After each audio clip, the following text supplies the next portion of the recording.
Thank you to our sponsor, the Home Depot. The FIFA World Cup 2026 is here. Games every single day, and the best seat to keep up with all the action is right in your own backyard. Big screen outside, grill going, neighbors and friends coming over to watch.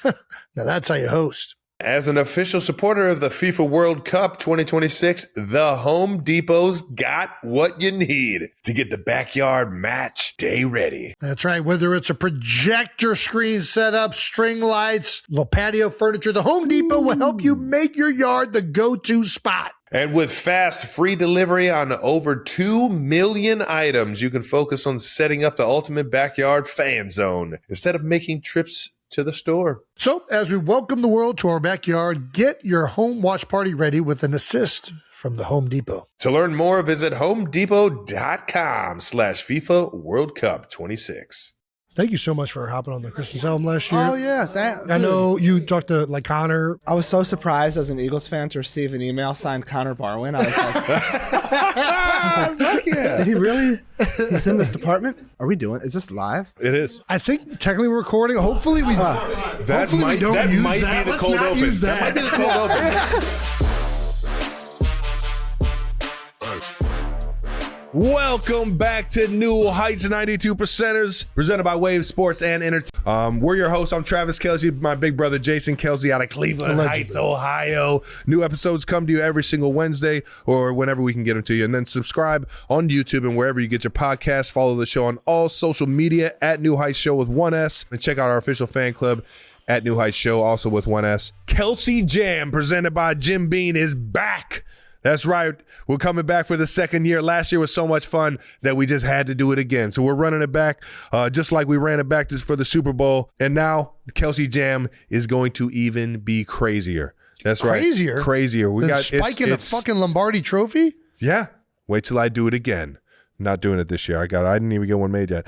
All right, now, KC, it's going to be absolutely insane. We got my guy Lil Wayne pulling up. Tunchi is coming to KC. Diplo is going to show up and show out as he always does. 2 Chainz is going to be out there ripping it on the stage. And you're all invited on Saturday, May 18th. So go to kelseyjam.com now to purchase your tickets. I cannot wait. We're going to do the same thing where we bring the best food from KC up there. So it'll be a music and a food festival. Everybody, nice. Make sure you show up. We went 20,000 strong last year, and I can't wait to get back out in front of KC again, man. But let's get this episode going. Jason, let the people know what's coming up. We got another episode lined up for you guys. We're about to be joined very shortly by one and only rapper, comedian, actor, triple threat Lil Dicky to talk about his rise to stardom and his lifelong Philadelphia fandom, as well as his hit show Dave and what it's like working with Brad Pitt. But first... All right, our guest today is the multi-platinum rapper and extremely talented actor out of Cheltenham High School. You know him from his viral hits like Freaky Friday and Save That Money. Save it. He's the executive producer and star of Dave on FXX. In his own words, his dick is made of balls, well, skin, I think. But anyway, he's built an entire TV show around the subject. But most importantly, he's a massive Philadelphia sports fan. Hell yeah. And was featured on the Dreidel song on our last Christmas album, the Eagles Christmas album, making his New Heights debut. Please welcome, it's the one and only Lil Dicky, baby! Yes, sir! Is this a common thing that people do or no? I think so. We'll do it. It is. Guys, it is such an honor to be here, truthfully. Dude, it is an honor to have you. We were so fired up when we found out you were coming on, and it's long time overdue. I'm so thrilled to meet new men. And like, I've never admired 2 men from afar more. So it's like, it feels, now I feel less weird loving you guys so much, having never been in the same room as you. Just know it's reciprocated. Yeah. So thank you. Once I saw you, I was like, that's my long-lost brother. That's my brother. I felt that way ever since I saw footage of you speaking, man. I really, what a dancer. It's incredible. He's so talented. Yeah. He is. Both of you. First question, as serious journalists, which we are not, and I just read whatever the fuck's on this prompter. We want to get this right. Do you want to be called on this podcast Little Dicky, LD, Dave, Young Dick, Mr. Leftward, Sloppy Penis, Sloping. I can't read. I put you in a bad position with White all Jesus. Yeah. The urologist, which might be my favorite. Cheese Dick. That might be the one right there. Yeah, let's go with I call cheese half dick. of my friends cheese dick. So I'm sticking with the urologist if you're going to let me. The urologist is cool. I like that it has like the in front of it. But Dave also works really well. All right, perfect. Dave's Let's go cool. with Dave. My preference. But I love that. Thank you for that. We just mentioned that you were on the Eagles Christmas album last year. Yeah, what was your initial reaction, I guess, when Connor emailed you to come on the album? First off, you got to realize I'm like a true Eagles fan. So to just receive an email, like an administrative email, signed Connor Barwin, CD. I was like, whoa. And I felt really cool just receiving that email. That's how much the best part of me, like being a successful entertainer, I always say is truly that I get to like actually like meet and have relationships with these professional athletes. There's nothing that like feels better to me in life than like being at like a nightclub and like Embiid's arm is around you. That's nuts. You know what I mean? Or getting an email, an administrative email from Connor Barwin. And that fell into that same bucket. And so, and I got that. I got the email, and first off, you know, I see everything you guys do, and but I saw like when you watching Jordan even sing, like that voice, like it was just like I was right there with you guys watching the whole thing unfold, and I was just so honored to even be reached out to. And I was like, what Christmas song are they going to want to? And then it was the dreidel song. And then I heard it and I was like, this is so good. And I didn't even want to like do too much. I really barely did anything on it. I just introduced it and like really sang a few background vocals. But we loved every second of it. You guys had it covered, and a true honor to be. I wrote down, sometimes like I write down cool things that I can say as a rapper in the future. Yeah. And I wrote down that I was on a song with you. No way. So that might come in a rap later. Oh my gosh, we I need can't it. wait. We need it bad. What did you think of Howie Roseman? Do you think he has a future in the music industry?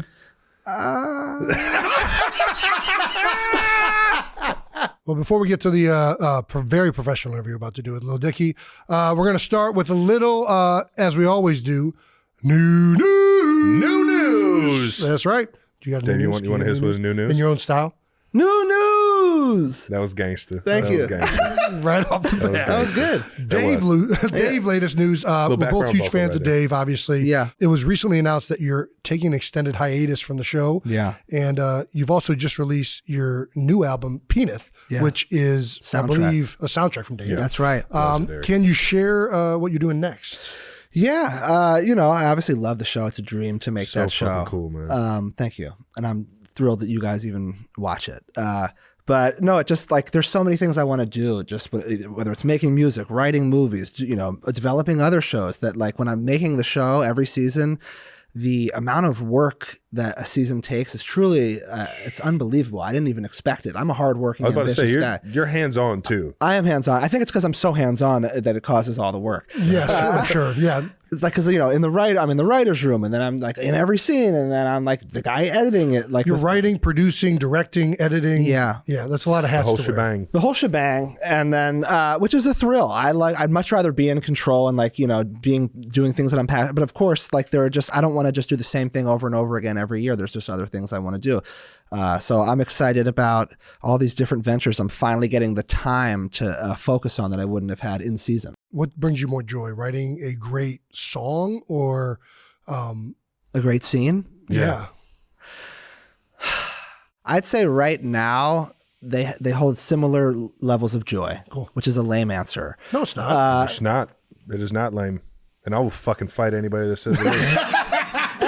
Yeah. No, right now, I think when it comes to like, I think I'm more naturally good at like writing scripts and TV and film than I am I really feel like rap was like I 10,000 houred my way into like getting to where I feel like I am. And then even now it's more of a like when I write a scene now, yeah. It's pretty much always good. When I write a song, I wouldn't say that's the case. You know what I mean? That's fair. Okay, I got you. But that honestly makes me even happier when I make a great song because like I value more trial and error. Yeah, and it's more kind of like songs are just like random, you know, throws of paint that like come out and like. There's so many different factors that can contribute to this random outcome of like the way it makes you feel, where scenes are more granular and you can really kind of dictate the outcome more. Yeah. Interesting. That makes sense. Yeah. Well, I'll tell you some of my favorite scenes are when you go into your songs. Sure. Because those are fucking epic, dog. Yeah, no. Let's talk a little bit more about the TV show, Dave, and just your TV career itself. Yeah. Last season ended with an incredible episode where in a hostage situation with Brad Pitt. Man. How cool was it to get Brad Pitt on set? Coolest experience. How of did my that life. even come about? Nothing's cooler. Was it just like a administration email? Dude, it was a cold email. That's insane. I literally have never met him. Yeah. Shout out to Brad for answering his Here we go, email, Brad. man. Fuck. Big email. Better Answer. than me. First off, God damn it. I love both of you, and we've known each other for like 5 minutes. Brad Pitt is definitely the coolest guy I've ever met in my life. I've never met anybody. Yeah, like, I could've take told you zero that. offense to that. Zero. But you never know. Like he seems cool, but sometimes like guys like have personas that are really cool, and you meet them and they're like shy or like just not fun to hang out with. Like this guy was the man. I believe it. And he was so nice to everybody on set. I met him, unfortunately, like the moment he walked on set, I was filming the scene where the stalker is like creating a cast mold of my lower half. So I literally have to meet Brad Pitt like fully naked, covered in like sludge, like, Yes. with like my dick outline like visible. And I have to like You go and can't like make this shit worm out to like meet Brad Pitt. And like, cause I didn't even, you know, he responded to my email with a truly iconic response, like metaphorically saying he would be there, to the point where like, I like didn't know like if it was real or like a joke or what. And like, even like then I asked his agents, is this real? They were like, yes. And then, but even you have to see him show up to believe this is actually going to happen. Right. Like Brad Pitt is going to like come on my TV show. He hasn't done TV in like 30 years. Right. Yeah. And it wasn't like a brief cameo where like I see him in a bar and say, hey, Brad. And he's like, yo, he's like, you know, he was there shooting 4 nights from like 8 p.m. to 7 a.m. That's so dope. Like just giving me every single hour. That's Like, love, you know, man. I gave him every out to like, you know, the way you shoot a scene. Like if I was shooting a scene with you right now, they would shoot your coverage over my shoulder, then they'd shoot my coverage over yours. I got a man that looked just like Brad from behind, wearing the exact same clothing that Brad would wear. And I gave Brad every out, like, you know, you don't have to wait around at 3 a.m. to shoot my coverage. Like, And he was in. And he was like, I would never go. What a G. Oh my gosh. He was insulted at the Can't question. love him enough, man. Yeah.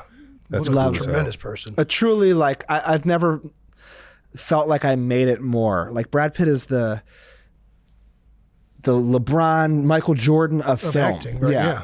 Yeah. And for him to like, and like I'm sitting with him on set and I'm giving him like direction and he's respecting my opinion and believing in my vision. There's nothing more gratifying as a filmmaker like ever. I couldn't believe it. I'm thrilled. I'm so thankful. I love you, Brad.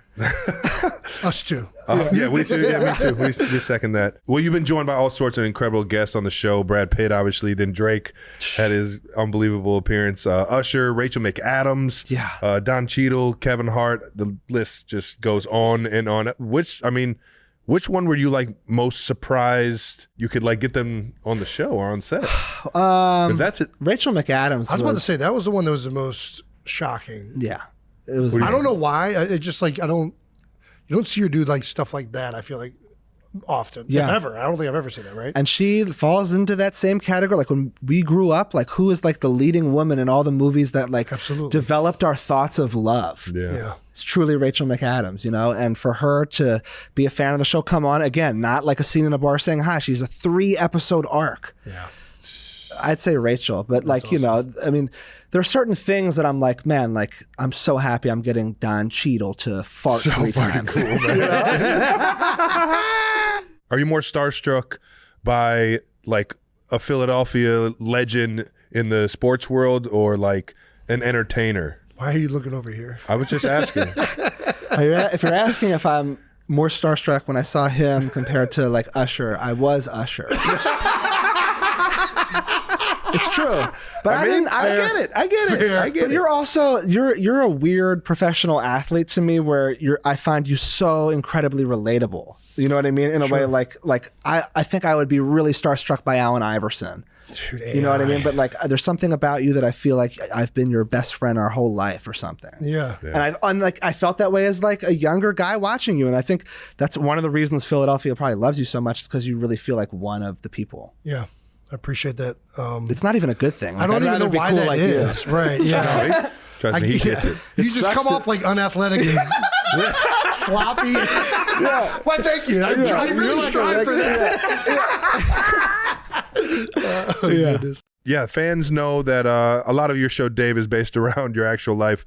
How much of Dave is a reality, and how much have you kind of like tweaked in terms of the fiction. It felt like season 1 for sure. Was Yeah, like, that's where it really.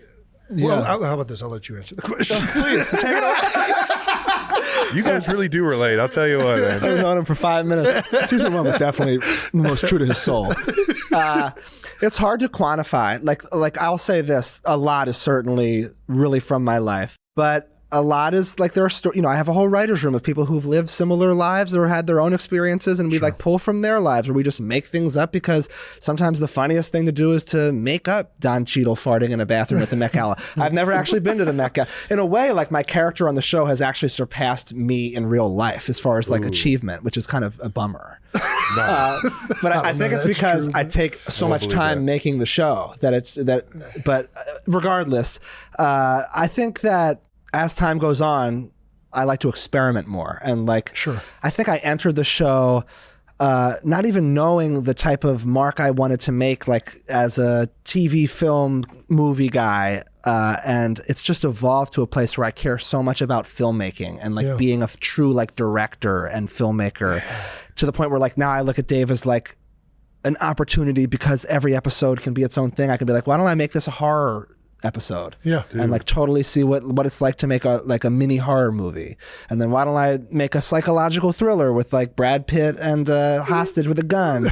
Things can get a little more like unrealistic when I'm like experimenting in genres like this. But I think that's when did film get in to play here? Were you always into like directing? I didn't know I'd be like a director at heart, but I always loved movies. And when I thought about my life, like I definitely thought I want to be like the next great comedian. And when I imagined what that looked like, I never imagined myself on stand-up stage with a mic. Like you never imagined? I never did it. Never Santino? Like SNL or anything? I loved and respected stand-up, but I just, it's the best. For whatever reason, I just like saw like Adam Sandler and Happy Gilmore or like Will Ferrell, and I'm just seeing all these, there's this murderer's row of comedians that like when I was a kid, when you guys were kids, R-rated comedies were like the thing that like drove everyone's attention. And I just thought those guys never were anything other than everyone's funny friend when they were my age, and I was like, I can do this. So I entered just like without knowing, but then as I did it, I surprisingly started caring so much about like tone and aesthetic, and like I can't even like a scene now. Like when you talk about season 1, there are a lot of the funniest things from this show in season 1, but I also think there are a lot of the worst looking scenes, like just visually. Really? Now I don't think people necessarily give too much of a shit about that, but you do. But I do, and I only am caring more and more and more to where. Nice. But yeah, I don't know. I just like the art. Is that the same way in music as well, where you like look back? In a different way. Like, yes, I definitely look back at all my old music and I'm like, what was I thinking? I suck. Like I'm a loser. And I do that about my game films. I was about to say the exact same thing. Like I'll watch myself I think it's and just be like, God damn it. I'm going to get fucking cut. Why was I doing that? Like, why was I putting my hand there? Like, it's so stupid. I mean, with music, like I was oftentimes early in my career trying to just like say something outrageously funny to get like a laugh, and like really was like driving my song topics around like viral comedy like moments. Whereas now, like if I can make a song without being funny that I like, I'm probably even more proud of that than a funny song. But still, as you guys can probably tell, if we hung out, I try to make you laugh all the time. It's just who I am as a person. So I think I'm always going to have comedy infused in what I do. I'm not going to just ever be like a stone cold, like depressing drama guy. But I think when I came into it, I was like, I want to make Superbad, which is like definitely a top 3 favorite movie of all time for me. So fucking good. But now I think like I want to make The Social Network. Which is also a top 3 movie of all time for me. They're both so good. I respect it. Or maybe a hybrid between the both of them. That'd be kind of the sweet spot that I'd look to hit. That's dope. Right. Yeah. I just mentioned Santino, my favorite comedian out right now. So funny. When I heard he was on the show, I fucking got real jacked up. We've been trying to get him on the show. He's been kind of a big time, and I was just whatever saying. He's got a lot of things. He's got a lot of movies out right now. He's still doing stand up, which he's the best at, and playing 9. Yeah, I've played more golf with him. I get it. You got to keep that swing active, baby. Yeah. Do you think he's dodging us at this point?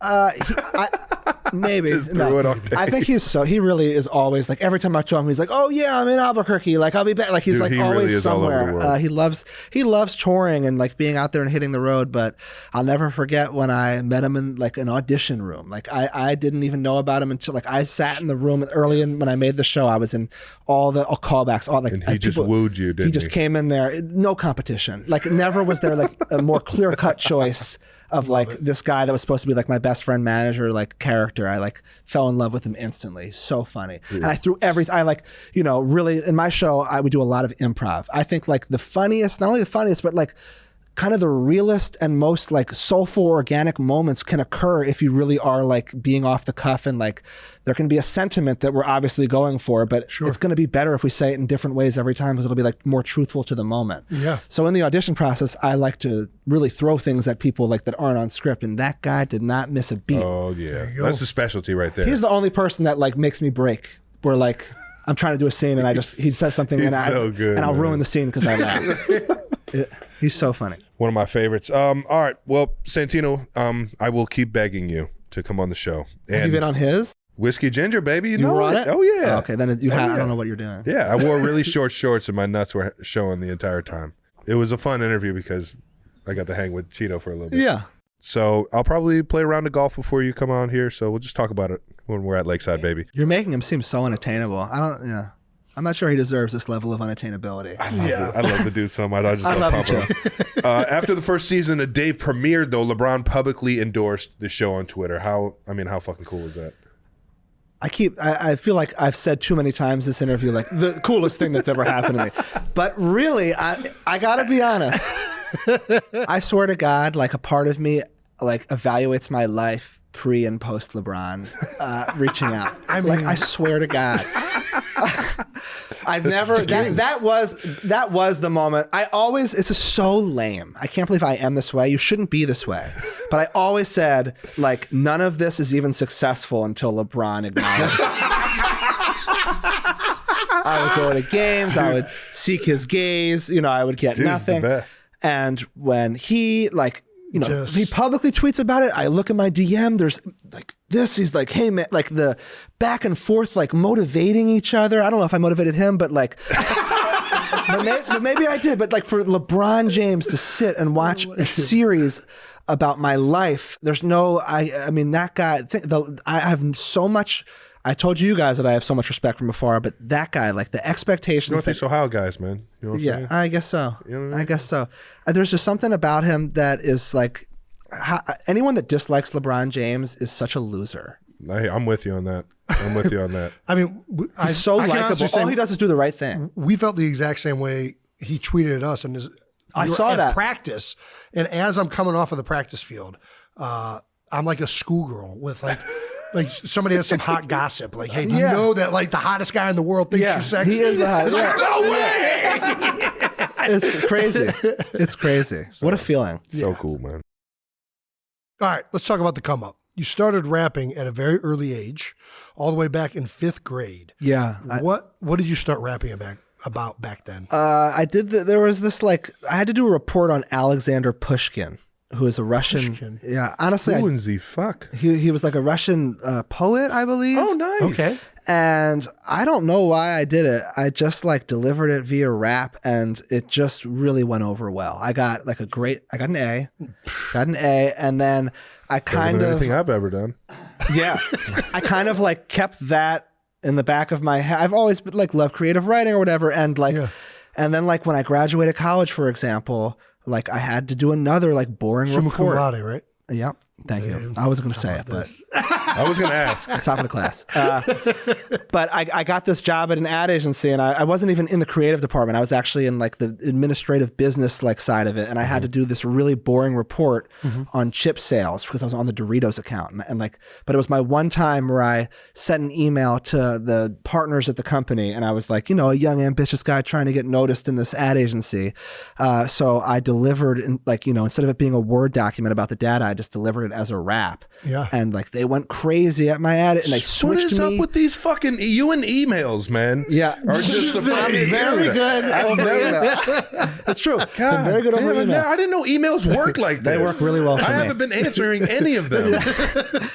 And then like I just saw like I literally saw, you know, like everyone freak out about this funny comedy rap about like chip sale data. Yeah. And I always wanted to be a comedian, as I told you guys, and I was like, wait a minute, like why don't I, you know, if people are loving this boring data-driven rap, like why don't I actually take my good comedic ideas and rap? Like at the time there was only like the Lonely Island, Andy Samberg guys. Yeah. And I was like, look at, they've got no competition. They're so wild. Weird Al Yankovic was childhood. But he was really past his prime at this point. I love Weird Al. Was he kind of Weird Al was definitely, for sure. I loved Weird Al. Same. I loved Weird Al. Yeah. For sure. But Amish Paradise? Oh my God. There was like 5. Like Eat It. Yeah. Eat It was great. He was really impressive. He had a great run. Then that's when I started doing the funny comedy raps, and that's what really took off for me and got me noticed. In a song of yours and in your show, Dave, you start your rap career with your bar mitzvah money. Is that yeah. That's an actual story. Yes. Oh my God. This is so dope. Yeah, I think it was like $6,000, which is amazing. Like at 13 years old, that I was never allowed to touch. And then I was like 24. And I don't know how I don't think I had like access. I don't even know how my accounts worked at that. You know what I mean? Yeah. Right. So I like called my parents and I was like, do I have access to this? I was like, do I have access? When do I get to touch this? And they were like, no, you can't spend it. And I was like, why? And they were like, you're saving that money for a reason. And I was like, for what? I was like, what? My 2 options are this. I can spend that money on like a really nice sofa from like my next apartment, or I can like pursue my dreams. Yeah. And it's a good way to sell it. Yeah. It worked. It worked? I got access to the account. I got the funds sent over to me. And then what I did was I found like the guy who was doing all the rap videos in Oakland, Brian Storm. And we made like 6 different $1,000 videos. And they were all like really great. Like and it was my first time doing anything with like a camera and we just like winged it and figured it out. And it was so fun. And then those really succeeded immediately. Yeah. And then I did a Kickstarter to raise $113,000. Yeah, what I did was I accumulated enough online assets. What I did was like I for 2 years slaved away and like made videos, made more raps, and Dude, you're shoe dog. You were selling shoes out of the back of a van. I was. This is sweet. And I didn't even show anybody because I didn't want anyone to deflate my hope. Sure. Oh, I was just like, I believe that I'm like the next Kanye. Let me just roll with that attitude. Yeah. Because it's going to be helpful as I get things done. And I worked really hard. Didn't put things out when they were done. I saved it because I thought like the best way to roll this out is like to have like some sort of system where everyone knows when to check for you. It's same with you guys right now. You see how it works. Like consistency is key. Yeah. So I built up like 5 months of material, all while working at this ad. I wrote all my raps in my cube. This and like is crazy. really, people actually like stopped giving me work. Like, it sounds like you weren't working. I wasn't really working. Like, I caught a real nice wave. Good vibes will keep you alive. I was there early though. I was there early and I was there late. Just thinking one good email a day. That's all I got. And I would write these raps and then I created all the content. Then once a week I'd put stuff out. Luckily for me, the first day I put anything out, the thing got like 1.5 million views, which was a dream because I had this. I was about to start putting it out First day.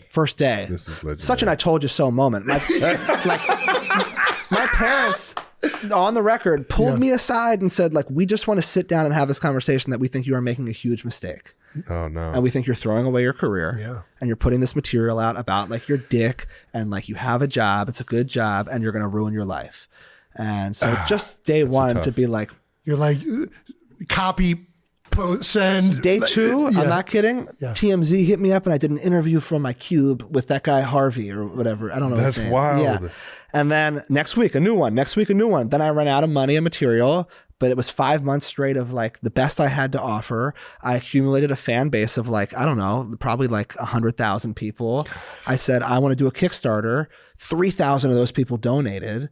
And then they donated like an average of $40. And then I made like $113,000. Holy cow. And then I funded my tour. I got like Snoop Dogg on a song. That's like how I was able to like make the first legitimate, like non-internet stuff. Dude, you were fucking hustling, man. I was. This is so cool. Thank you. Well, obviously we know you were musically gifted even back in high school. Did you also play that just like Jason? Jason was a very musically gifted high school kid. He was in the marching band and he played running back, both. I was not in the marching band. What was your instrument? Saxophone. Huh. Baritone sax. You still let it rip? He played the flute too. I have played the flute, both the skin and the metal. Talk to him. I'm sure you guys both play the recorder.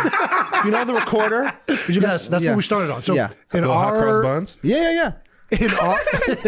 in our school district, you start on the recorder, I think in 3rd grade, and then in 4th grade, you started with everybody had to have an instrument. It was a super liberal artsy community, and I picked alto sax and stayed with it through high school. Loved every second of it. Went to college, and it was like nobody's going to want to hear me play saxophone in the dorm, so I started playing guitar. And I've still kept involved with music, but not. I used to mess around with Fruity Loops and try and make beats and stuff like that. Yeah. And I was terrible at it, so I stopped. But So the Christmas album thing must be so thrilling to you. it's amazing. To get in a studio. To see what real musicians actually do for a living, it's been truly incredible. I'm a fan of watching anybody who's an expert in their field or the best at what they do, or they've been doing it for their whole lives. It's just so humbling to see somebody who's put so much work and dedication and mastered their craft. I could watch somebody, if you're the best at putting up sheetrock, it's going to mesmerize me. It's how incredible you've done this and put the hours in that you're the best in the world at this. And From on that music album, to alto saxer. We're gonna make some swords here eventually. Yeah. We're gonna forge some swords or knives, whatever. this is going down a very allegedly. We'll figure it out. I don't know that we can go straight. I'll get back to the actual question. So he played in the marching band and he was running back. Were you also musically gifted and played running back? I didn't play running back. I played the drums in the 9th grade band. Ooh. But I didn't know how to read music. So all I could do just by ear. Which is, but then I didn't it was not a good look to be that way. So I had to work really hard to memorize it to seem like I knew, but if they changed anything, which they never did. Yeah. But if they did, it was always very stressful. Are you sure you're not just stealing this from the movie Drumline? Oh, that sounds exactly like the plot of Drumline. Very good. I was a lot like that guy. And I was the captain of the best tennis team in the history of Cheltenham High School. Ooh, Yeah, tennis. Tennis. 3-year captain. So this is why you were bringing up singles. pickleball Let's earlier. fucking go. Yeah. You think pickleball is like a joke? I don't think it's a joke. I Do you wish play I was. pickleball? I've played 3 times and I'm just not nearly as good as I should be. Okay. So it just frustrates me as a good tennis player to get out there and lose to these guys that just play pickleball too much. Do you take anything from your tennis? That can get infuriating. Yeah. Do you take anything from your time in tennis and apply it to what you do now? Yeah, I think I had the warrior spirit. I'm telling you, when I could be down 5-1 game point and I really believed. And I came back so many times and I truly was the way I play tennis, I'm not that good. I was the 2nd best player in my high school purely out of effort, heart, and I was a pusher. I never made mistakes. All heart. Yeah. What is a pusher? So in tennis, you got guys who can rip it, right? Yeah. And some guys really look good when they're warming up but then you get them in a game and they just can't make more than 3 shots in a row. I will never make a mistake.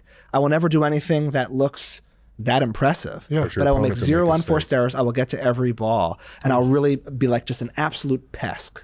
Yeah. And I talked a lot of shit back then too. Defensive tennis player. No one. I'm happy we're talking McEnroe? about this because my tennis team deserves this platform. Hell yeah. Nobody. This is why we're here. This is why New Heights is the show. This is a perfect New Heights topic. My tennis team behaved in a way very similar to Happy Gilmore, the way he played golf, where we were disruptors. And we were really not that great at tennis, but we all were really good athletes with really good hearts, and we were all really funny. Yeah. And we would do one thing I would do. I'll show you. So basically, can I stand or am I going to? You can stand. You can do whatever you want. Can we open this up a little bit? It's going to work, but we can Can we open this camera up a little bit? All right. So I'm receiving. Can you hear me, everybody? Yes. Yeah? Yep. I'm receiving the serve. And the guys there on the other side of the court, and these guys, I'm playing the 2nd best kid in every school. They're usually guys who are tennis lifers, who really are burnout from tennis. It's all they care about. Yes. I don't play that much. It's not a big part of my life, but I'm a winner and I'm there to win.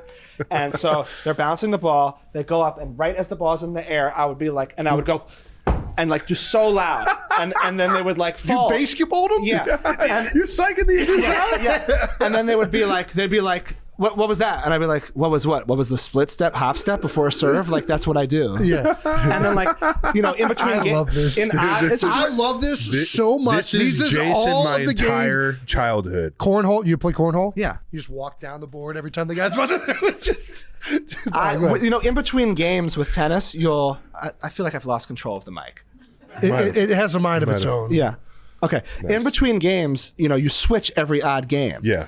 And like the guy will sit on the bench, and like I would just go sit right next to the guy and be like, man, like I would say things. I'd be like, man, this I know that you're better than me, and I know that you know that you're better than me. But like, I feel like at the end of the day, I'm probably going to win this. And like, I would say things like that to them, and it really had as the captain, it had like a trickle down effect. And like all of us, like we'd I'd be like, first doubles, how's it going over there? I'd be like, oh, we're fucking killing it. and we like did this. We overachieved in a way that doesn't like. We finished top 8 in the state. I say top 5. I am rounding up. We were top 8. We got smoked in the quarterfinals. Every one of us was completely outmatched. This is so good. This has to find its way. Yeah. Cheltenham tennis team. We had our. We need a photo. We need a photo of the Cheltenham tennis team. Yeah, I'll get you one. All right, this is so legendary, man. Thank you for taking us on that journey. Yeah. Who was your favorite tennis player growing up? I love Federer. Federer. I was an Agassi guy. Yeah. I mean, you were more of an Agassi player. It sounds like for sure. Yeah. Just an American rebel. Just return everything. Yeah. Federer was a class. Just get it back over the net. It's crazy because with tennis too, it's just you feel like it's interesting that Federer came up. We were like, oh my god, that's Michael Jordan of tennis. Yeah, and then right after him, Nadal came. We're like, oh my god, that's Michael Jordan of tennis. Yeah. And then Djokovic came. And we were like, oh wow, like back to back to back, like boom, boom, boom. It was really interesting. Nice. So you're the like one that was going to be the next LeBron. He kind of fizzled out. Who? Nadal. What? No. Nadal didn't fizzle out. No, he did not. He didn't? No. He just got beat by Djokovic? He's the king of clay. I mean, he won like 19 or 21 or something. He was all right. He did all right. He did good. Yeah. He's definitely top 5 all time. He's got I think top 3. I think those 3 are like top 3. All right, so he's... Magic Johnson. All right, here we go. We always like to ask our guests, they're welcome to the NFL moment, welcome to the NBA moment, whatever their field is. What is your welcome to the industry moment? Another story I've never told that just came into my head that's perfect for this moment. Yes. Oh my gosh. Celebrity basketball game. Ooh. Where? Yes. I don't know where. We need to know more. Somewhere in LA, and much earlier in my career than I deserved to be. Like when I looked at the lineup, it was like Floyd Mayweather, Snoop Dogg, Chris Brown, like John Wall. It was like stacked, and I had no mainstream. I had like a couple of viral. I don't know how I got in the game to the point where I actually put a lot of stock and import in this game that I got there an hour early to warm up because I literally thought like a way that I could like get ahead in this like industry faster will be like scoring 30 points in this game and really it's like I literally went there because I was like, this is a big opportunity. This is my chance to like advance my career. This is my chance. And I am if I can somehow dunk on Snoop Dogg. And I've seen so many celeb games where I'm like, these guys suck, And so I was excited to go there and really, and a few things happened. One, I'm there warming up by myself, and Chris Brown walks in. He can First time I ever saw Chris Brown. And so I'm like blown away by like just seeing him. He walks right up to me and he goes, "You're a dope rapper." And I was like, and it was so early, I would never expect him to know who I am. And like to have like an icon in the music industry who has like countless like it's just like him saying that to me meant everything. Yeah. That was the impetus of Freaky Friday, us meeting there. That's step 1. That's so like the least important part of the story. Then, okay, all right. Then we play in, the game starts. I'm not in the starting lineup, nowhere close. It's like, it's the people I named. My coach is John Wall. The way he, good coach. Well, not actually, because the way John Wall went about operating his team was he did 5 in, 5 out. So he had starting 5, and then he just complete subs. Yeah. So okay. I'm in the next 5. He tells me grab Chris, Chris Brown. Oh no. So I go up to. By the way, every time Chris Brown touches the ball in this game, he scores. No, it's just like. It's just like scream. It's like it's bizarre. Like people are going nuts. Like every time he touches the ball, it's like when people boo in Philly when they come back when Harden gets the ball. It was like the opposite of that for Chris Brown. So I'm told to get Chris Brown. So I walk up to Chris and I go like, "Yo, I'm in for you." And he goes, "I'm not coming out." Oh, that's awkward. And then there's 11 guys on the court. Everyone is like matched up. Like I'm clearly the odd man. I look to John Wall. Can you help? For direction. Coach, like, and he goes, John Wall goes like, and he brings me back over. First thing I say is like, John, like, get a grip and like have some like authority on your team. This is like humiliating to like send me out there and then pull me back in. It's like so emasculating. This is so good. And then they're playing, and then I get in like the next 5 or whatever. I get in the game. I get the ball. I drive aggressively. I go up. I get to the rim. I get fouled so hard by Deontay Wilder, the at the time heavyweight champion of the world. Dude, like everyone went like, Alabama, like baby. everyone, like the whole gym went like because they thought like I like really got hurt. I didn't hurt that. I think I don't know. It didn't really hurt that much. Yeah, I took it in the moment. Okay. Yeah. Oh my I get up. gosh. I miss 2 free throws. And then I play one more meaningless minute, and then I just didn't even. I like moved to the end of the bench and just chose not to even make myself available for the rest of the game. But that was a real like. There was like several different moments in there that felt like like welcome to the industry. That was like the first time I think I ever like was on like Getty Images. You know what I mean? When there was like get like watermarked images of like me talking to Snoop. Like So good, man. Yeah, that's amazing. Let's get to your Philly fandom. You're known as a Philly sports fan, obviously. Yeah, huge. You quoted as saying, I care so much about Philadelphia sports. It's to a level that's unhealthy. Yeah. What's the one team, if you had to choose all of the major ones? I can't choose between the Sixers and the Eagles. It's definitely those two. I knew it was going to be one of the. I thought you were going to go probably Eagles. I'm not going to lie. I can't choose. I relate. I know to, you're a basketball. I relate to basketball more. That's but what like, I was saying. I was don't telling know. us it has to be the Sixers. I just feel like it's like Philly not is such though. a Eagles Yeah, it town. is. Like it's a Sixers town too, but it's definitely Eagles more. I really feel like I love them both evenly. I love the NBA as much as I love the NFL. Like I just love. I mean, I love the once a week like build up of a game. I really Sure. love that. But I also love like I love in baseball how they're playing every night at 7. Dude. Like you know what I mean? Yeah. But there's definitely a drop off for me with baseball and hockey. But as far as Sixers and Eagles, I've tried to become less unhealthily obsessed to the point where like. You lose a playoff game and my week is fully ruined. To now, I can, as an adult, stomach things. But like when I think of the best night of my life, it's when you won the Super Bowl. 2017 season, 18. Best night of my life was like I think every Philly sports fan. I turned down tickets to that game in Minnesota so I could go home and watch it with my like Cheltenham 10 high that's school dope. friends. That's awesome. So then we could all go out. Did you guys in the go out street. afterwards? Yeah, we went. It was, I Did you went on climb the Instagram poles? live. Did you I climb the poles? I didn't climb the poles. I observed people climbing the poles. I saw it with my own 2 eyes. So that is my one. saw a guy eat great, horse shit? That's what my one didn't see great that either. regret is that we couldn't be on Broad Street after the game as players. And my great regret is I had to leave town like a day after and I missed the parade. Oh. So I never got to have that with you. Wow. Yeah. A video of it. Neither But- did I, though.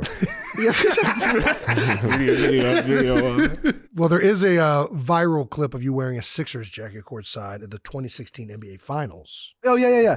What a seat. Yeah. Crazy. I mean, we talk about this all the time. Best ticket It's in the sports. best ticket in sports. That is Courtside, yeah. Courtside at Nothing's an even NBA close. game. Sucks. Now I can't not sit courtside. And It ruins it. Like the other day, like I was offered like 3rd row, like center, like the dream. And I'm just like, I don't know if I can stomach it. But no, sitting courtside, and my seat was like Warriors bench, and then like 12th man, like Mo Spates, and then me. Like, you know what I mean? I was yeah. like right, and like that was the 3-1 comeback. LeBron blocking, Yes. blocking Iguodala. Like I was in the speaking to my building heart for right that now. game. wow. You're speaking to my heart. It was really intense. It was an awesome. But honestly, as great as that game was, not the best sporting event I've ever been to. Ooh, I was talk at to Kobe's last game where he scored 60 points. Holy cow, yeah. I was like in Nebraska the morning of the game, and spontaneously I was like, we gotta go. Yeah. And I like brought 2 of my friends. We Had you met Kobe? not courtside to that game. Yeah, well, Spent that ticket was pretty high. $10,000 of my own money and got like real middle of the pack seats. But dude, Kobe scored 60. That's electric. Every And shot they he were hit like- in the fourth was They insane. were like down 10 with like 2. It wasn't like a meaningless 60. It was really a crucial 6. It was crazy. That shit was nuts. It's awesome. Is Kobe the most iconic Philadelphia native sports figure? Native. Feels Well, gotta be, right? I feel, yeah. How can he be more iconic than Kobe? Yeah. Frasier, wasn't he from? Was he? Yeah, I think he was. Rocky, the fictional character. So we argue about this all the time. Start this. He hates that a fictional character is like the focal point of the city. I don't hate it. I don't hate it. You have said I've ran up and down the you've made museum fun of steps. Have this. you? No, you haven't. I don't know if I have not. I'm more. I don't I'm more run up into and, it than I don't he is, really to be run honest. up and down steps. That's not my thing. I don't blame you. I hate all cardio. I'm not like the biggest Rocky guy. Okay. Like I wish Rocky was a real man. You just saw Like Schwarzenegger leave this thing. Yeah, that was You should have told him like. I didn't even feel comfortable even approaching Arnold Schwarzenegger. I let him walk right by. Honestly, but Iverson's not from Philly, but Iverson, totally, like there are a few people who shaped, like I'm 13 years old, Allen Iverson's in the NBA finals, he's putting out rap albums. Like I really think he really impacted what I define cool as. Yeah, sure. 100%. Absolutely. We just had Saquon on, and he talked about how tough it is playing in front of Eagles fans as an opposing player. What do you think makes Philly fans so different? Well, there's certainly an aggression. There's certainly an aggression level. Yeah. Look, I love Philly, being from Philly, Philadelphia sports fans. There are definitely times where I'm like, that's too much. Like when I'm going to like a game with my uncle who's like a Patriots fan and he's like wearing a Patriots hat and they're like, fuck you, fucking pussy. Yeah. I'm just like, it's just unnecessary. But I do love it. I do love it deep down. I think it sets the tone. I agree. I wish I didn't agree. I love it. I love. There's something. It's like there's like an anger. And I got adopted into it for 13 years, and I fucking loved every second of it. Yeah, I mean they care. What do you think that anger comes from? Just from the generational. I think it's a blue collar town. I think that there's merit to it being like the understudy of New York City, and like it's like kind of like just this blue collar, like hardworking, you're going to get what you get if you work hard for it type of thing. And I think it's also been like this way forever, that it's like exponentially become its own folklore to now. Sure. Like now it's like it's a thing. Like if you're not like that, you're not like a a pussy. Yeah, exactly. But I do. There's a higher level of care and there's a higher level of knowledge. Now there are some like just completely ignorant takes, like of course that come, but there is a higher level of baseline knowledge in Philadelphia. At times, those are the best. I think that unfortunately, those higher like bad takes are the ones that get all the notoriety. Yeah. Like in general, though, the like average fan is just like incredible. They're locked in. They're locked in. Like I know so much about sports, and it's because I'm from Philly. Yeah. Well, you threw out the first pitch at the Phillies game last season. Jason just did opening day this year. Not open. Charlie Manuel did opening day. He texted me advice. He said, Jason, I'm 80 years old. I had a stroke and I threw a strike today. Oh. And I was like, oh, all right. No pressure. He must have seen my opening day pitch in Cleveland last year where I fucking spiked it. He spiked it. He tried to throw it as hard as he could. I didn't practice. You didn't throw it, or I threw it for sure. It was me and Fletch though, so it wasn't over the plate. We shared the double arm. That's right. Yeah. So double hand. Wait, how did your throw go? I didn't see it. It was good. I mean, it was caught. So for me, that's a hop? win. No hop. No. I threw an 0-2 slider. Have you seen mine? No. Mine backdoor. It's a really. Did it go off the? It was exactly where I wanted it to be. Like it was totally where I wanted it to be. I threw an 0-2 away slider. Jamie Moore was probably like 45 miles an hour. That thing really slid. It really took its time. And it's one of those that you're trying to hit the dirt so that you can get him a chase. Yeah, right? I'm not going to throw right down the pipe. Yeah, right. I just wanted to show because I just really wanted to showcase the movement. Yeah, dude, that high leg kick right there. That is it's a really there's good audio form. too. If you want, it's fantastic. Audio. I go ah. You got to get it out there. Yeah, I didn't think I would make any audio to get 45 miles per hour. It was further. It was further away than you think. It is much further than you think. I know. And it's hard to really get good grip when you have tennis shoes on that.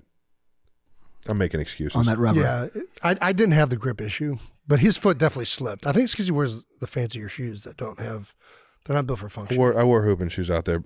Next time, I'll make the right decision. What's your all-time favorite Philly sports moment? And you can't say Super Bowl 52 because you just said it, and I have to ask you a question. That's fine because it's actually not. I mean, that is the best. It probably is, but it's fun. The answer before that I've said my whole life is Iverson stepping over Tyronn Lue game 1 of the NBA Finals. Yeah, it was legendary. Like the Lakers had not lost the whole playoffs. I think they were 12-0 leading up to that. Real David versus Goliath matchup, overtime. I felt like I was staying up late to watch it. Like, you know what I mean?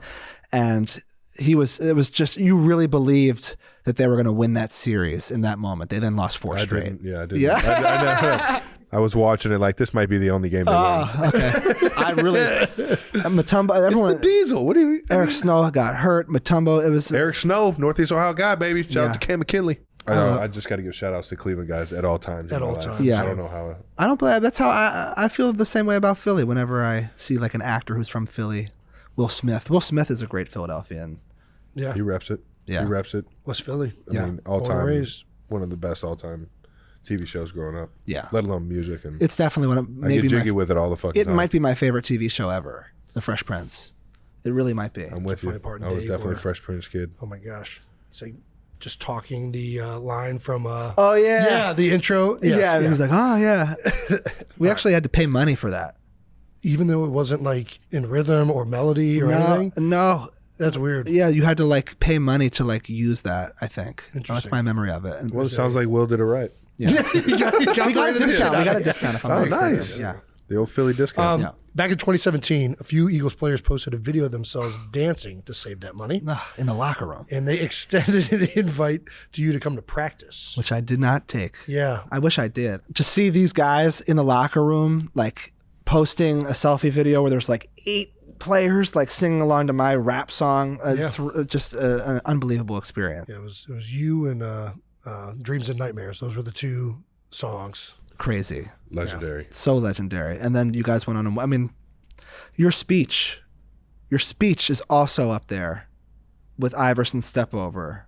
Don't put me up there with AI. I honestly, the joy that I got watching that speech It's up there. is and it was so long. Like it was so much joy. The length of the joy. There's no way he remembered I half still of that don't remember. speech. No, well, I still don't know how I remembered everything, to be honest with you. Yeah, especially I don't know either. drinking all the way through. Were you very drunk?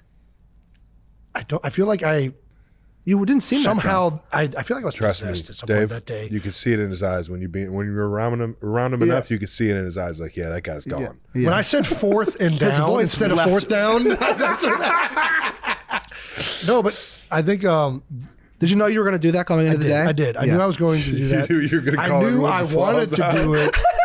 Dude, that was so Oh, good. I knew all of it. I knew I wanted to do it like 3 days before it. And I went to one of the guys in the like PR department. And I'm like, hey, are we going to like get a chance to talk? And like, I wasn't at that time, like one of the focal guys. It was of the team. surprising. It was like, very, I was, that feel like it made that happen. yeah, there was, I don't know that I would have gotten that if I wouldn't have went up and asked. Just in hindsight. That's I've nice always been administrative curious. work. Behind the scenes. Administrative That's work, right. you guys. But I told them, like, I wanted to say something. And they're like, okay, well, we don't know. We'll tell you. And they told me a couple of days later, like, hey, yeah, you're going to get a chance to talk. And they like gave everybody a chance to talk. There's a lot of people that went up and spoke. But I was like, be awake till 3, 4 a.m., not sleeping, like going in my head, like different narratives of like, first of all, myself getting to the Super Bowl and winning it and how crazy that was. And then like how many things you overcome. And then you start thinking about everything your teammates did. Like Nick Foles was just a backup quarterback, comes out here, wins the Super Bowl. Like all these things are going through your head and you're going teammate after teammate after coach after coach. I mean, Howie Roseman was in a different part of the building. And it's like all these things are building up and you see the correlation completely with the city of Philadelphia and how they had been so close multiple times winning the Super Bowl and had to overcome so much to get there. So I think that's why I remembered it, because it was like, it was so vividly entrenched of my own story combined with my teammates combined with the city.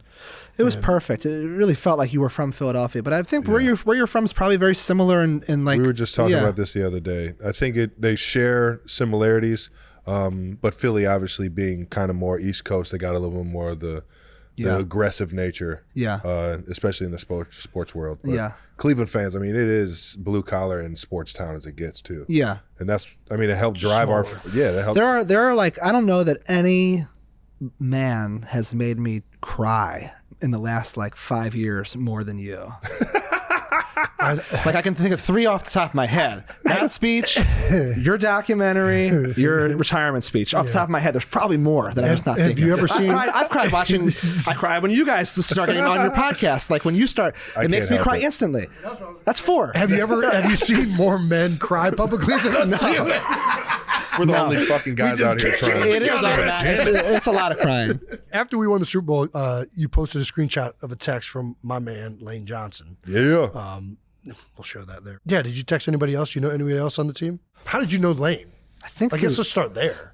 Evan Mathis. You know Evan? Yeah. Nice. Dude. Shout out to Math. But no is a very loose term. Like this is like, your Twitter DM and like, but that's good enough. Even Lane, Lane, I haven't really gotten to spend any time with him the way I want to. But you just, I think that I don't know who it is. It's probably me or it could be them, but someone reaches out to the other and the other one's excited. And then we just talk. It's really not that surprising. Like I say, it's cool to like be at a party and like meet, like, I don't know, I haven't even met him, but Bad Bunny or something. But like, there's nothing cooler than like for me having like a direct line into Daryl Morey, the GM of the 76ers, and be like, what are we thinking? Like, so like that type of just being able to text a guy like the day of the Super Bowl or whatever, and like he responds. I'm just like, I feel like I'm just the true kid in me comes out. Before we get off of the Philly sports, what is your take on the Sixers in like this last like decade of like the process? Yeah, that is like. Let's talk about the process. First off, I still trust the process. I love this. That's what makes you a Philly sports fan. Will not give up on the process. I'm not giving up on the process. I think, look, he's coming back and it's good. It's good that he was out. Now he's going to be like ramp him up. Like, and our other guys really got to like just play more. And I don't know. It might not be good that he was out. Time will tell. Time will tell. The process, when it happened, I was like, I love Drew Holiday, so I was bummed to lose Drew Holiday. That was the first domino of the process to fall. Was Nerlens Noel for Drew. Such a good piece, man. But I was for it. I thought it was the right thing to do. I thought it was innovative. I like love Moneyball, and I love like weird ways of thinking about like sports. And like, I don't think there's anything wrong with like being big in analytics, huh? Yeah, exactly. What's wrong with being logical and being like, why do I want to like try as hard as I can to be the 8th seed every year? Let's just suck for 4 years and be able to draft Joel Embiid. Like, I think, and I think there are a few just flagrant mistakes along the way that are just unbearable. Like, and which ones are you thinking of? To me, the biggest mistake is trading essentially Jason Tatum and a first-round pick for Markelle Fultz. Oh, okay. That's going to sting you forever. And Markelle Fultz is a good player, and it's I have trouble even disrespect. Like when I was a kid, I would talk shit about athletes, but like becoming like, I guess, a celebrity, I now have a different perspective on like the pressures that you guys deal with, and I'd like to talk about this for a second. Sure, let's talk about it. I think it's so crazy. Like the pressure I feel just like putting out like a movie or something or a TV show, and like I'm in control of like the edit. I'm like in so much control of like exactly what the finished you guys are just out there like having live moments that all you can do is like be in the moment, and then like if you fail, like you're called like weak-hearted, and like that's so normalized. Like it's very like, it's not even like considered that offensive for you to be in a stadium and be like, fuck you, you pussy, like you have no heart. Unless you show no heart, and then you get told that unless you got alligator arms. Fucking up a heart. Yeah, I mean, I think so. Like, I guess to what you just said. Do you know what I'm like, saying? I feel like there's a dehumanization of athletes. I think that's fair. I think that's true, but I think at the end of the day, a lot of the times what you do on the court, like even if you're bad, you can still like stop that from being said. Narrative, like, you can like if you can't catch a ball, you're gonna get people are gonna say you suck, but they're not gonna call you soft and like attack you. Usually, there are some outlandish things, and I think people say all sorts of things when they're mad, but the overall narrative at the end of the day, once you're done playing. Like once the emotionality of like the moment of the game is done, and this is why I try and remind like players, because players get wrapped up in what's being said now. And it's like, dude, take out of the equation what's being said now. This is just the moment. This is what the fans are going to say in the moment because they're pissed. Yeah. Like just go out there and play your balls off and do the best you can and show you that you care. And like, if you don't win, they're still going to probably hate you and think that you sucked, but they'll at least respect you. Yeah. I really do believe that at the end of the day. The guys that do it the right way they're idolized for a reason, because you see the competitiveness, you see the heart, Yeah. you see the passion, Yeah. and then in those moments you see him be able to persevere or come out on top, and it's like, that's the beauty of fucking sports. You know, there's a winner and loser in it, and that's why everybody watches that. Now, play fans do cross the line. There's no question. And to play devil's advocate, not that he needs one, I think you boys are exceptional people, athletes, and you think at a higher level, and you have a lot of like self-awareness and confidence. And like, imagine being like a high first-round pick and just being like kind of a weird, insecure guy. No, and I think sometimes it's a crutch to be drafted high, because the expectation that's layered on you is thick right from the get-go. Yeah. Maybe, especially if you aren't ready Thick, for that. real thick. Like we Super weren't thick. The reality, Super we thick. weren't It is- there. It's a heavy. But back to the Markelle Fultz Yeah. thing that you just said, right? I would hope that he would, if he did hear that, it would be. It's not like it's an attack on necessarily when you're thinking of like. He's bounced back. He's having By a the good way, NBA career. I wanted them to draft Markelle Fultz. Yeah. I wasn't like, what are you doing? You got to get Tatum. But in I wasn't- retrospect, in it's like- retrospect, it's just that would I have think when changed. you- That is what the process was trying to do, was get you Jason Tatum and Joel Embiid, and we just never quite got that other guy. And when you look at it in retrospect, it's just like this is what it was. It's not like I'm trying to crap on it, but like the reality was it didn't work out. Yeah. The way the plan was. Yeah. And there's reasons why guys don't pan out in certain places, and it's not always like that guy isn't a good player.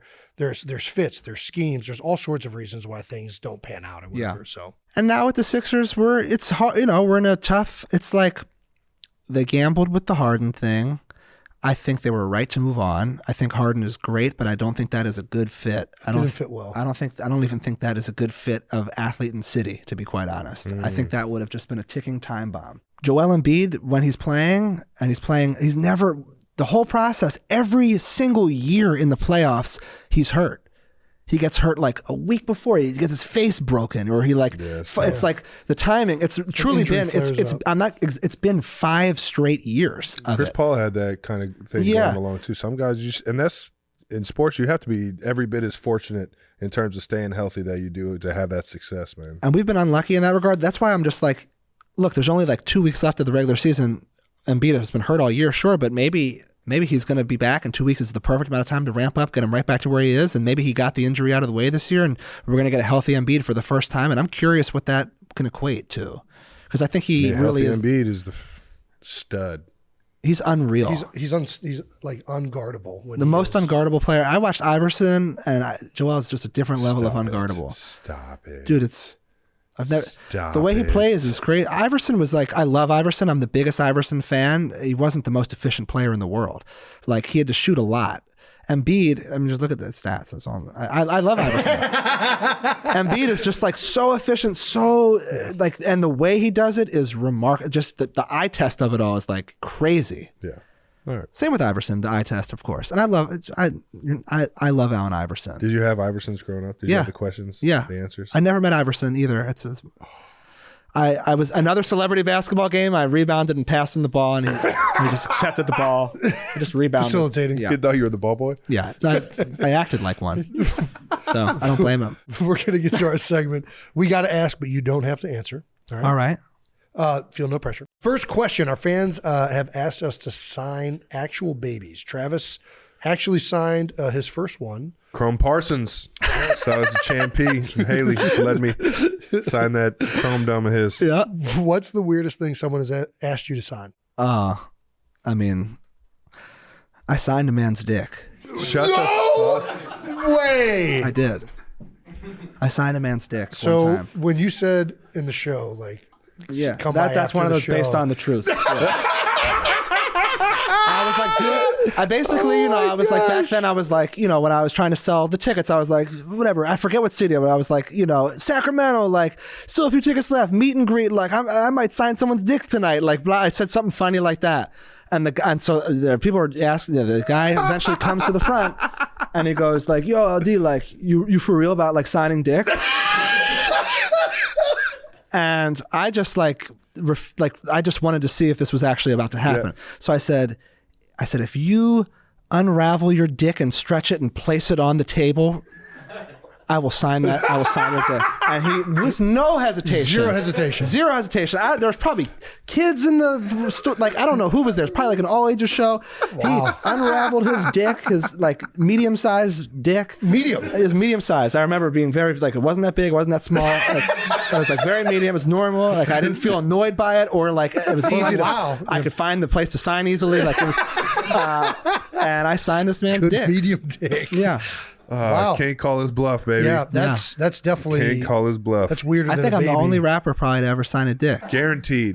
Guaranteed. Well, let's not say that. There's, It's Yeah, that's a possible. good point. You never know. You never know. when you were on TNF, the shop, Thursday Night Football, this past season, you said if you were a woman, you'd date Travis.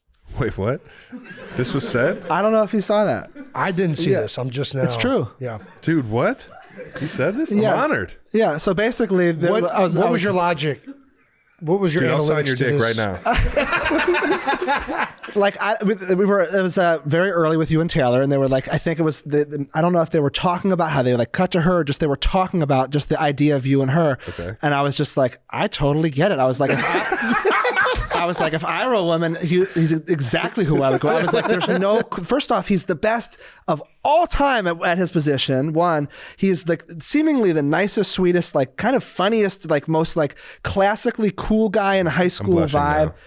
And I just thought that when you danced, it really took the way he danced. Whenever I forget, I DM'd you immediately. I was like, this is crazy. Like whenever I saw you do the stanky leg for the first time, Yeah. I was like, it's unreasonable to be this talented. I've been working on that stanky leg for years, baby. How can you dance so honored, well, though. but you can't come close to doing Time that? out. I can't dance well. Did you I not don't see even- my I little saw Uzi it. Vert? I saw it. Yeah. I'm right in between you two. I'm like dead in the middle. If you let me control the edit, I will look like you because I catch pockets and moments of incredible grace. But if you're just like leaving the camera running for the whole time, I'm really right in the middle. Jason's got all the musical playing talents. Yeah. I was seated playing my saxophone. Travis was up dancing. That must have been wise. Playing the trumpet is what I was doing. Yeah, All right now. Well, I'm honored. that's true, dude. Who is on your deserve it.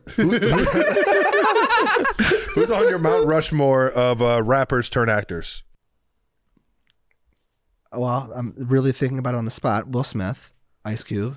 Ooh. Infiltrate the dealer, Like, find the supply. can we put Eminem in there with 8 Mile? sure. 8 Mile? 100%. I just think he it's your Mount Rushmore. He quarterbacked a classic movie. Yeah, Let's give this him the is- credit. Yeah. Fair enough. I feel like I'm probably missing someone incredible. Like, first off, I think Tupac would have been the GOAT at this. Yeah. I think he would have been the best at all time at doing both. Snoop has obviously straddled both. Am I forgetting anybody? Like, there's mean, Ice-T, but I don't. I could throw some not a out big there for you. blown-up. Please, 50 Cent, Yeah. LL Cool J. LL. Let's give LL his flowers. LL. Let's go LL. I love it. LL, with it. like, He was going to say Marky Mark. you could. Yeah. He really just dipped in and out. Like, Yeah, he wasn't like a But- mainstream. But he was mainstay. cool. He looked cool. Marky Mark and the Funky Bunch, baby. He was hot. Are you sick of being on interview shows and asking to freestyle? Well, I always instantly say no. Yeah. So I'm not sick of it, but anytime it's shocking how often people think You can like just- I'm just doing like exactly that. Like I did this thing for Kevin Hart. He just like won the Mark Twain Award for comedy, which is like winning like the Oscar for like being a comedian. Shout out to Kev. Yeah, shout out Kevin Hart, the Philly guy. I'm doing the red carpet and like I'm being interviewed by like NPR, CNN. It's like such a legitimate event, and I'm doing the best I can.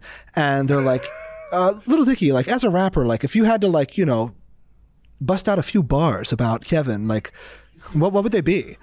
And I was just like, absolutely not. Like, That's not how this works. This is his day, and I am not going to ruin this.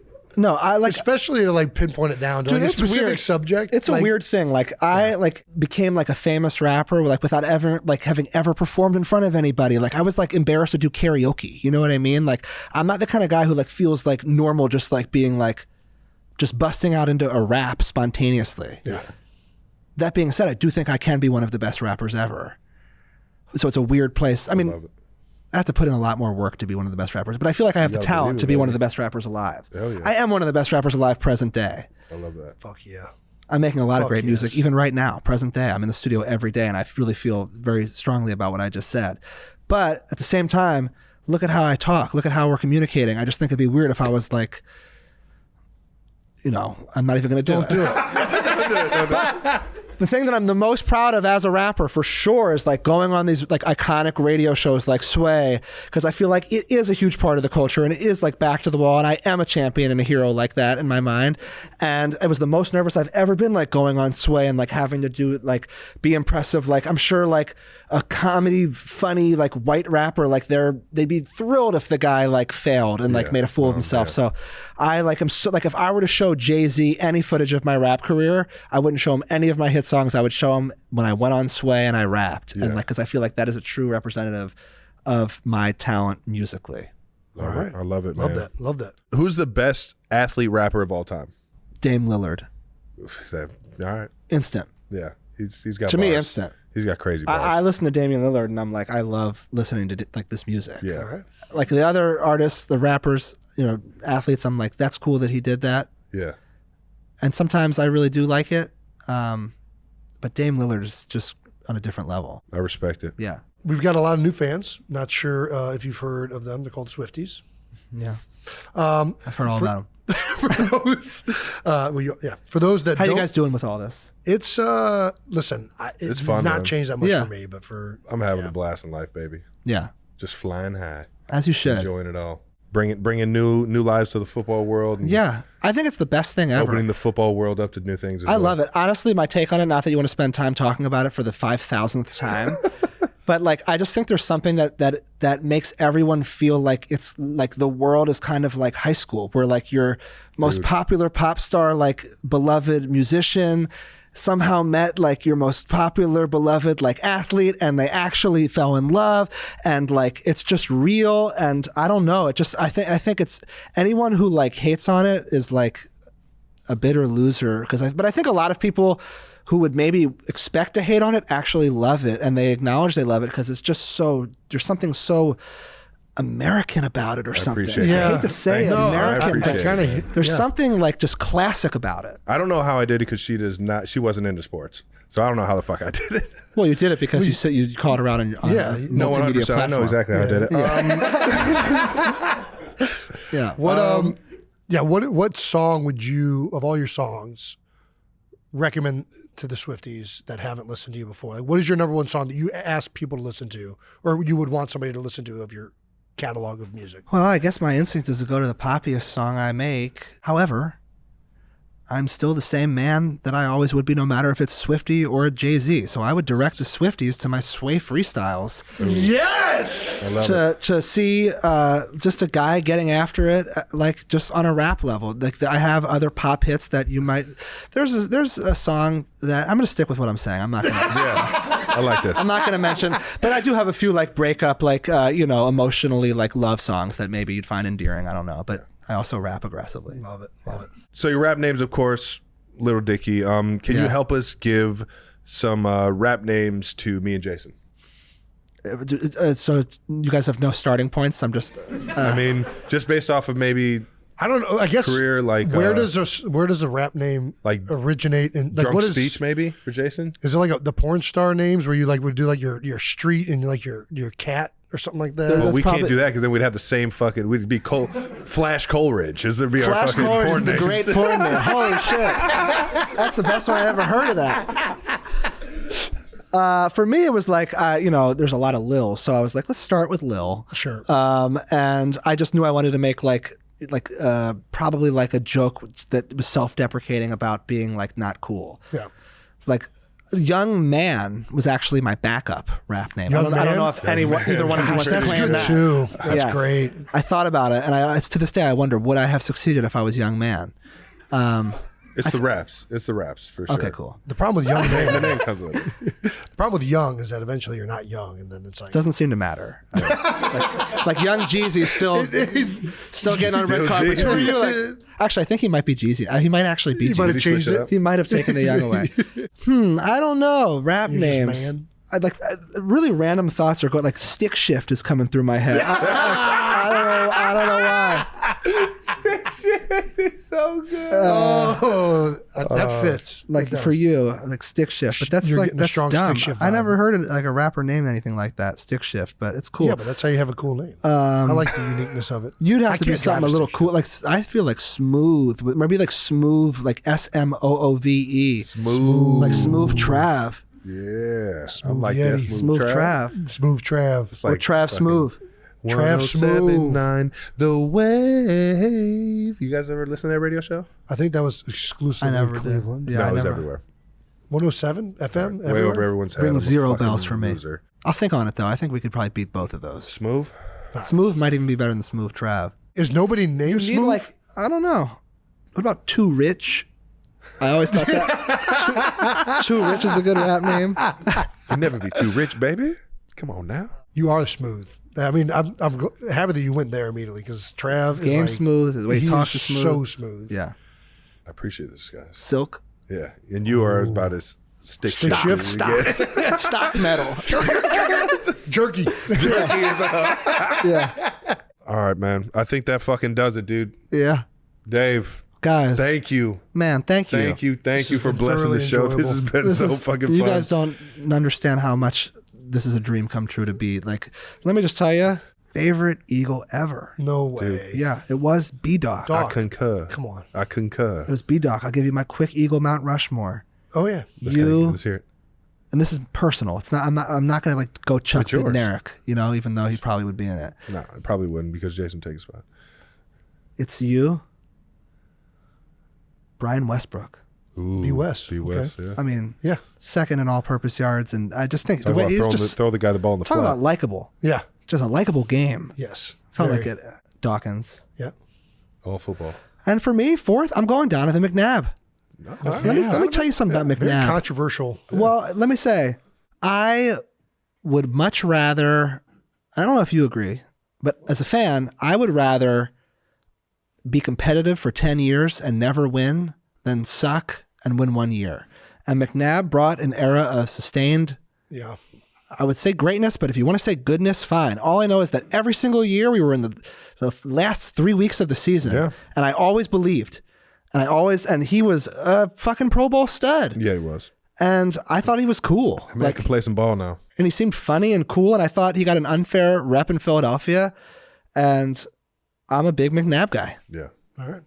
I respect There you it. go. I respect it that too. Mount Rushmore. I mean, I don't know. Would you rather take one Super Bowl and not suck? making the playoffs You ever would. again give me that motherfucking Super want the Bowl. Super Bowl. Give me that fucking Super Bowl. over like how many? They went to like 4 or 5 NFC Championship games or something like that. They went to Like, 3 went to 2 straight. Super Bowls I'd rather not make the playoffs. or one They went to one Super Bowl. Super Bowl. Yeah. Losing in the playoffs in the Super Bowl is the fucking worst feeling in the world. Fuck that. I can't imagine. I can't. I was so mad when you beat the Eagles on that bullshit fucking non-call. Yeah. Gosh, it was so electric. I've never had try to not my talk about hair it together. never looked the way it did after that game. It was like I had been electrocuted. That was so stressful. We don't got to bring up bad memories, man. We can keep this thing It's a going, good memory dude. for you. It's a good memory. The I'm just best saying. rapper in the fucking game. The best You don't have rapper. to say, that. I am saying it Yeah. You're right. He doesn't because have I to say believe it. it. Thank you. right. I OG. appreciate it. Thank you for blessing the show, Guys, thank you Dave. for having me. Thank You already know. I love you both. All righty. That wraps up another episode of New Heights. Thank you to Dave for joining the show. Do I stand? You can. You can just hang. You can do whatever you want. Yeah, just fine. hang. We'll get done with this in 2 Make seconds. sure you subscribe to the New Heights channel on YouTube so you know when all the new episodes are coming out. Listen and subscribe wherever you can podcast. Once again, New Heights presented by Wave Sports and Entertainment. Yeah, follow the show on all social media at New Heights Show with 1S. Fun clips throughout the week with Lil Dicky, man. This shit was so fucking fun. Thanks you again, brother. Thanks to our production and crew for always making us look good. And to the 92%ers, we'll see you guys in Cincinnati or next week. Peace. Peace. Yeah.